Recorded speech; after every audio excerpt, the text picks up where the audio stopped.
Bienvenue dans la dernière partie de ce dernier Télématin de l'année 2021 en compagnie de Jérôme Cassou. Bonjour Jérôme. Bonjour, je suis ravi de finir cette année en culture. Et oui, et nous aussi. Photographie, en peinture. Exactement, Oui, on va parler de cette fusion photo-peinture. Oui, absolument. Un couple à la scène comme à la ville, photographie et peinture fusionnent.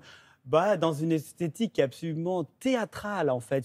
Figurez-vous qu'en fait ils ont choisi de travailler ensemble pour créer un monde un peu comme si vous étiez capable de rentrer dans une maison de poupée.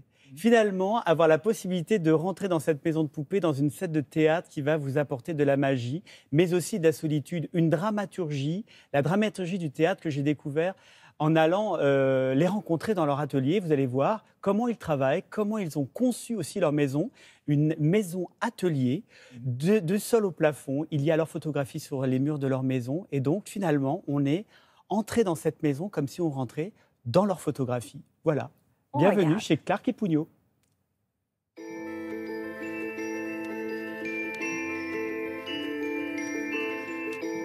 Quand on rentre dans votre maison, en fait, j'ai le sentiment qu'on rentre dans une photographie.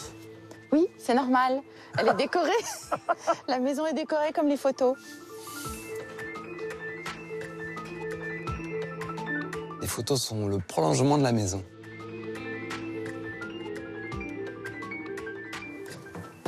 Donc en fait, tout est prétexte à faire un cadrage, une photo. Et donc vous nous emmenez où là exactement ? Dans la partie un peu galerie. On fait nos essais de cadre, nos essais de tirage. La lumière, c'est ce qui unit la photo et la peinture. La photographie, donc c'est l'écriture de lumière, donc sans lumière, pas de photo. Et moi, mes peintures, c'est comme des décors de théâtre. C'est vraiment parce que Christophe éclaire la peinture que tout à coup, elle prend un intérêt, qu'elle vit, et qu'on peut faire rentrer un personnage, et qu'on peut la photographier, et qu'elle devient vivante et intéressante. Qui fait quoi ? Qui est qui ? On ne sait pas toujours, mais il y a bien un photographe et une peintre. Oui, absolument. On démarre par la peinture, c'est-à-dire que moi je fais un décor, un fond qui est photographié.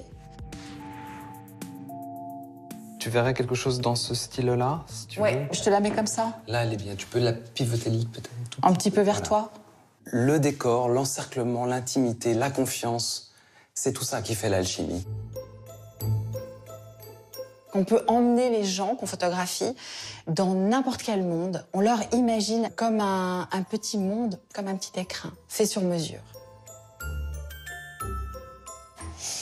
Donc on va l'asseoir là. L'idée, c'est qu'elle soit vraiment toute seule. On travaille à deux, mais ce sont deux solitudes qui travaillent ensemble. Et on représente, je pense, un peu ce sentiment d'être perdu dans la vie, dans ce monde trop grand pour nous. Les différentes techniques de la peinture et du modélisme nous permettent de recréer une vie à notre image, plus douce, plus colorée, plus intime. Donc on a mélangé nos deux modes d'expression. Ça aurait pu être du banjo et de la clarinette. Ça aurait pu être plein d'autres choses. L'idée, c'est d'être ensemble.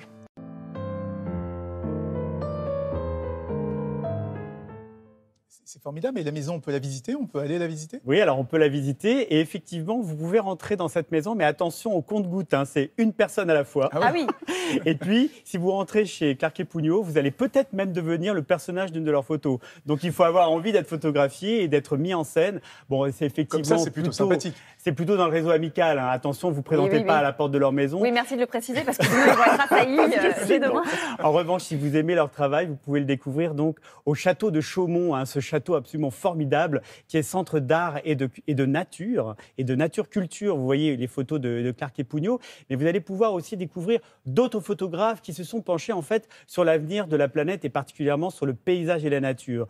Et vous avez Tania Moreau en particulier qui a regardé comment finalement depuis l'industrie, voilà, la révolution industrielle, comment l'homme finalement a détruit la planète. Et finalement, des fois, il y a un paradoxe, c'est-à-dire qu'on voit ces photos, on trouve ça dramatique et en même temps très beau. Artistique. Et l'anthropocène, qui est effectivement cette révolution géologique que les hommes ont fabriquée en détruisant la planète.